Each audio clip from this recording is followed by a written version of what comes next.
We already have technological unemployment. And I don't mean that we have it from the perspective that unemployment numbers are getting greater and greater and greater, though you could argue that that is the case. But we already have a massive proportion of the society that's finding it very difficult to meet their needs. So the distribution problem is already here. Redistribute some of the gains that are going to a small group of people who happen to own the technology to a much larger number of citizens who need to have the wherewithal to buy.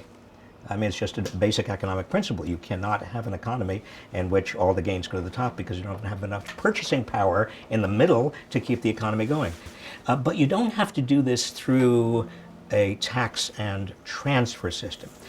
You can actually change the rules of the economy. We need to really think creatively about what a new economy might look like, because the production of goods is going to be done by essentially no people. Yeah, sure, there'll be data scientists and there'll be robot designers, but that's going to be a minuscule fraction of the population. Advances in robotics, artificial intelligence, 3D manufacturing, the Uberization of the economy, and all of those trends point towards fairly radical dislocations. For the first time, technologies are now encroaching on capabilities that we all thought were unique to humans. Artificial intelligence systems can outperform humans at relatively advanced cognitive levels. We're already feeling pressure on white-collar jobs from automation.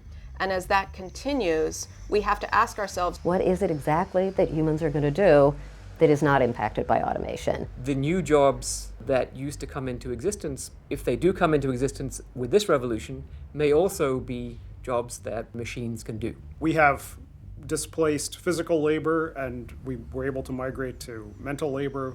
But once we displace mental labor, what are we going to be selling? Are we going to be selling our souls, our dreams?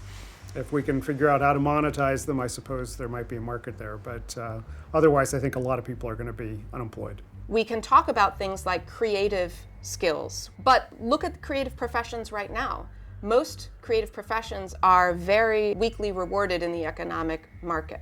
The fact that computers may not be able to compete with us in that arena doesn't mean that suddenly the market is going to emerge for that. The culture of shame around job displacement right now, this idea that if you have lost your job, it must be that you're not agile enough or educated enough, or you must not be the best in your profession. Unemployment predicted to go to 47%. It can't be that every single individual should be shamed for that. Our political system hasn't always been the best at anticipating long-term change and preparing for it, because this needs not just economic change, but change in the educational system, in the whole way people think about what their lives are going to be like and how they play a role in society. We face a very, very significant societal challenge that is going to have very, very deep personal implications. I think what we need to consider is that the purpose of economic activity has always been human flourishing.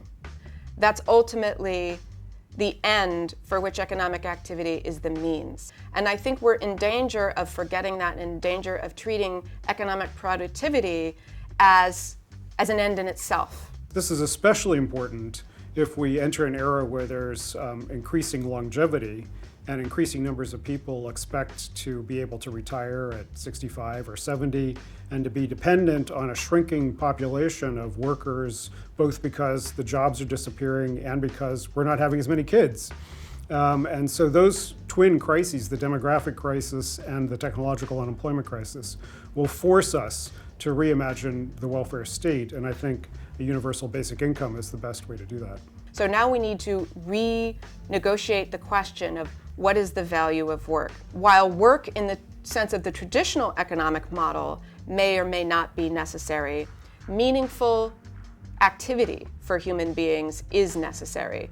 Do we need to do that in a way that delivers a paycheck? Not necessarily. There's no eternal law of nature that requires that humans receive paychecks. The idea that people find meaning through paid employment is a very recent historical and anthropological reality. There were wage labor societies for hundreds of thousands of years, since we were upright apes. And it's only in the last 200 years that we started to convince increasing proportions of the world that they had to find their meaning through paid labor. And it's only in the last 50 years that we convinced most women of that. If you were writing science fiction in the 15th century and you said that, one day most of the human race is going to go into buildings with no windows or cubicles, and they're going to do the same thing 10,000 times every day until they nearly die, you would say, that's ridiculous. You science fiction writers, you better come up with something more realistic, because that couldn't possibly happen. But that did happen, and now we're worried that that's going away.